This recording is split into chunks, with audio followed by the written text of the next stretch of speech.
ನಾವು ಲಿಂಬೆಹಣ್ಣು ಮಂತ್ರಿಸ್ತೀವಿ, ದೃಷ್ಟಿಗೆ ದೋಷ ತೆಗೆಯೋಕ್ಕೆ ಲಿಂಬೆಹಣ್ಣು ಆರತಿ ಮಾಡ್ತೀವಿ, ದೇವಿಗೆ ಲಿಂಬೆ ಹಾರ ಹಾಕ್ತೀವಿ.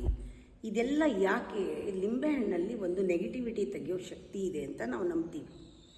ಇದನ್ನು ಪರೀಕ್ಷೆ ಮಾಡಿ, ಒಂದು ಲಿಂಬೆಹಣ್ಣು ನೀರಲ್ಲಿ ಹಾಕಿ ಕತ್ತಲಿದ್ದಾಗ ಆ ಲಿಂಬೆಹಣ್ಣು ಆ ನೀರಿನಲ್ಲಿ ಮುಳುಗೋಗುತ್ತೆ.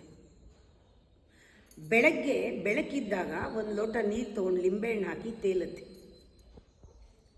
ಡಾರ್ಕ್ ಎನರ್ಜಿ ನಿಮ್ಮಲ್ಲಿದ್ದರೆ ನೀವು ಅದನ್ನು ಹೇಗೆ ತೆಗಿಯೋದು ಅಂದರೆ, ಬಿಳಿ ಬಟ್ಟೆ ಹಾಕ್ಕೊಳ್ಳಿ, ಲಿಂಬೆಹಣ್ಣು ಕೈನಲ್ಲಿ ಇಟ್ಕೊಳ್ಳಿ, ನಿಮ್ಮೆಲ್ಲ ಡಾರ್ಕ್ ಎನರ್ಜಿ ದೃಷ್ಟಿ ಎಲ್ಲ ಹೋಗಲಿ ಅಂತ ಕೇಳ್ಕೊಳ್ಳಿ. ನೀವು ನೀರಲ್ಲಿ ಬೆಳಗ್ಗೆನೇ ಲಿಂಬೆಹಣ್ಣು ಹಾಕಿ, ಡಾರ್ಕ್ ಎನರ್ಜಿ ಹೋಗಿದರೆ ಎಲ್ಲ ಹೋದರೆ ಮುಳುಗೋಗುತ್ತೆ ಅದು. ಅವತ್ತಿನ ದಿನ ನೀವು ಮಲ್ಕೊಳ್ಳೋವಾಗ ಕೂಡ ಎಷ್ಟೋ ಎನರ್ಜಿ ಹೋಗಿದ್ದು ಇನ್ನೂ ಕ್ಲೀನ್ ಆಗೋಕ್ಕೆ ಮಲಗಿದ್ದಾಗ ಅದು ಸಾಧ್ಯ ಹೋಗೋದು.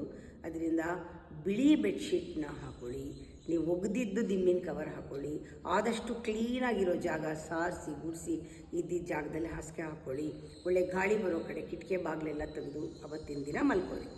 ಬೆಳಗ್ಗೆ ಎದ್ದ ಮೇಲೆ ಎಲ್ಲ ನೆಗೆಟಿವ್ ಎನರ್ಜಿ ಹೋಗಿರುತ್ತೆ. ನೀವು ಹಾಕ್ಕೊಂಡಿರೋ ಬಟ್ಟೆ, ಹಾಸಿರೋ ಬಟ್ಟೆ ಎಲ್ಲನೂ ಒಗೀರಿ, ಒಗ್ಯಕ್ಕೆ ಹಾಕಿ. ತುಂಬ ಬೇಗ ಎಲ್ಲ ದೃಷ್ಟಿಯೂ ಡಾರ್ಕ್ ಎನರ್ಜಿ ಇದ್ದರೆ ಎಲ್ಲ ಹೋಗಿರುತ್ತೆ.